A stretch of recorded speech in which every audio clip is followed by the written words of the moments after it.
This story begins with a young man named Alan writing a letter to Lyd to apologize for his unexpected departure.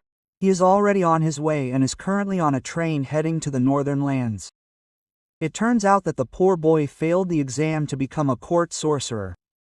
In fact, we see his teacher saying that he would never have imagined seeing him fail a test. He is his teacher, and he was a little disappointed, but the protagonist asked him if he knew of any job he could apply for. Well, yes. At that moment, he didn't have a penny to get home. The teacher replied that he did know of something, as he had a friend who was looking for a tutor for his daughter. Although it was only for the spring, the pay was excellent. The protagonist did not expect to become a tutor, but his teacher immediately called his friend, saying that he had found the perfect person to fill the position, as Alan was one of the best students he had ever had in his entire life. And yes, it is ironic that he failed, right? The professor said that the student would be the tutor of the daughter of the Howard family, one of the 4 great houses of the Cis. Yes, he was specifically referring to Tina, a young woman eager to enter the Royal Academy next spring. The protagonist found it strange to be the teacher of someone so important, but then he thought of a certain redhead, also the daughter of a duke, and it immediately crossed his mind. Oh, and in case you're wondering, the professor already had the train ticket ready, so you could say that the old man had already planned everything. Returning to the present, the protagonist wonders what kind of adventures await him when he is greeted by Graham, the head butler of the Howard family, and Eli, an apprentice maid. They must go to the house in a cramped carriage, and since space is limited, the first thing that occurs to the old butler is to suggest that Alan put him on her lap, which is obviously strange. She immediately refuses, as does the protagonist, because she thinks it would be extremely uncomfortable. However, he tells her not to worry and that she will accept to go herself. Yes, quite forced, not even knowing. The interesting thing here is that the protagonist, upon seeing a ribbon in her hair, begins to suspect who she really is. Since it is very cold on the road, Alan decides to use a spell to heat the inside of the car, which impresses both of them, since he did it so easily. When they arrive at the house, the protagonist gets out of the car and apologizes to Her Highness for having bothered her. Yes, this girl is the princess, and Alan had known that since the station. How did he know?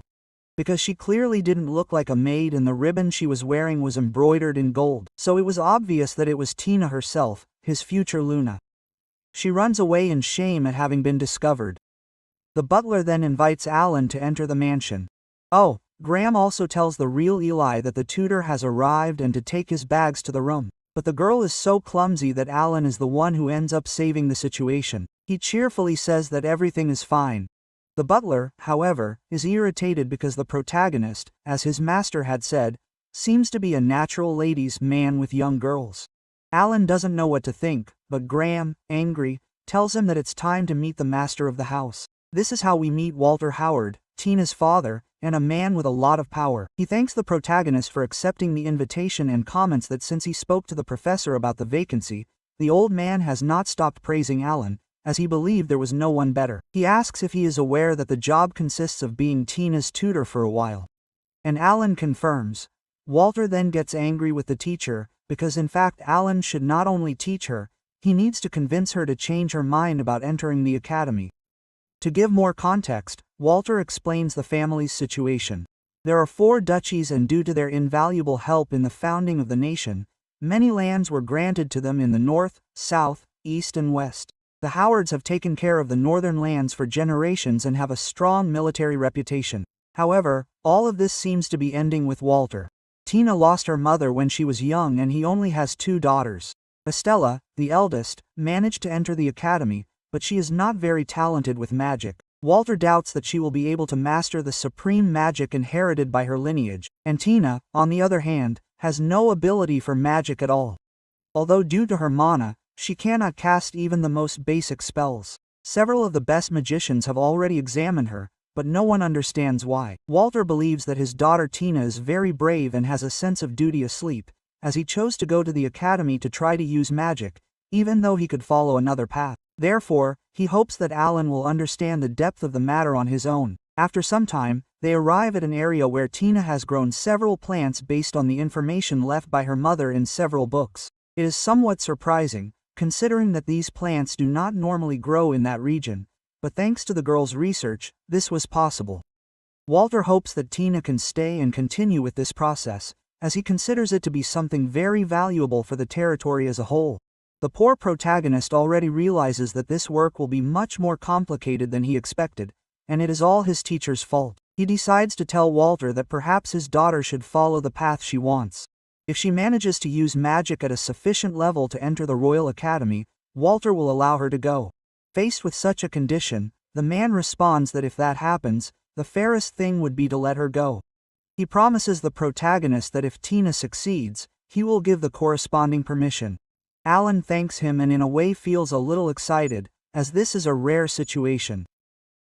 A girl who has mana, but who can't cast spells, will certainly be an interesting challenge. Difficult, of course, but interesting to try.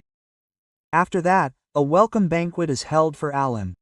Walter comments that the atmosphere there is usually more lively and that he has the habit of eating with the employees, which pleases the protagonist a lot. Suddenly, Tina and Elle arrive. Walter introduces his daughter as if he doesn't know her, and Alan pretends to be delighted to meet her.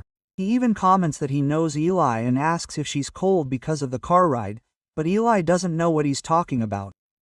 Tina quickly changes the subject so as not to be unmasked, but Walter interrupts to tell the protagonist something else. It turns out that Eli is the only heir of the Valkyrs, a family that has served the Rards for generations.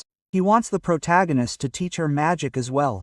On the other hand, Eli isn't so sure about this, as she feels terrible with magic and doesn't want to cause any inconvenience. Alan asks if she wants to go to the Royal Academy with Tina and she says yes. I would love to because I love Miss Tina very much.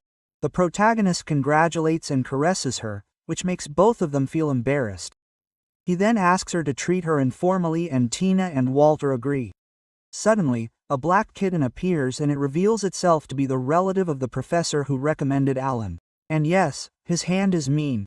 Hours later, the protagonist goes to the greenhouse and enters the central hall, where Tina is. He jokingly calls her Highness, which irritates her, since they had agreed to leave titles aside. She takes the opportunity to warn him that lies are also forbidden and that, if he has something painful to say, she is prepared to listen. Alan promises to be honest, but in his thoughts he realizes how tense the girl seems.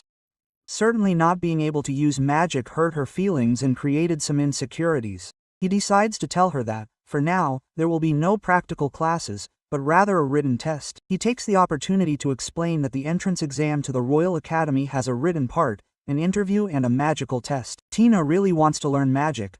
Alan wants to know how well she has mastered the theoretical part. Initially, Tina is not sure, as she thinks it is difficult to predict the questions, since they change every year, but Alan clarifies that this is not true. The exams follow certain patterns that repeat themselves every decade or century, but ordinary people do not realize this. Therefore, he gives her a sheet with questions similar to those on the exam and hopes that she will be able to answer them that day. Later, the protagonist admits to himself that the girl is as intelligent as an old acquaintance of his, Elle Lanster, from the Southern Duchy, whom he apparently cannot get rid of. Lyd is a strong, intelligent, educated woman, with a lot of mana, and has managed to master a supreme spell called Flaming Phoenix. Why does he mention this? Because Tina is at least on the same level of knowledge as her. The next day, he hands over the corrected test, congratulates Tina and says that from today on they will focus on practicing magic. However, she gets discouraged and Alan tries to cheer her up. Tina believes that she is always in the right place. Same situation, tries something, but always disappoints his teachers. However, the protagonist comments that there is no problem with that, since he himself recently disappointed his master. Tina does not believe him, because she heard that he is extremely talented, known as the Sword Lady's brain. Alan says that, in fact, he is only known as that because he is the only one who can handle Lyd's madness, nothing more. He confesses that he has less mana than average and that he probably only entered the academy because he knows how to deal with it. He also says that the academy is extremely strict, with difficult classes and that half of the students do not even graduate. Before the practical classes begin, he wants to ask a question. Does Tina really want to go to the real academy? Because she is not forced.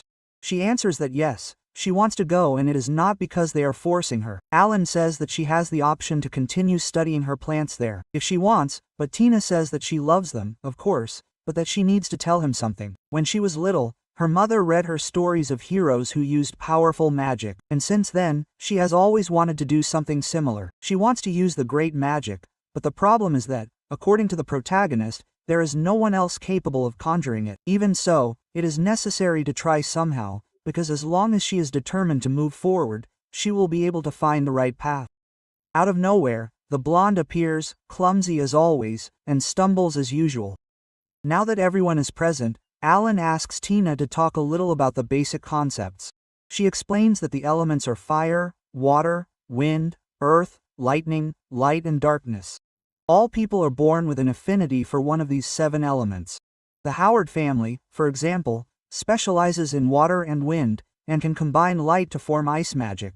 The protagonist comments that this is half right, but now he wants to know what they know about the strengths and weaknesses between the elements. For example, yesterday he regulated the temperature inside the car using 3 elements: fire, water and wind. It is generally believed that fire and water are opposites, but he has a rather curious theory that there is no fixed affinity with specific elements.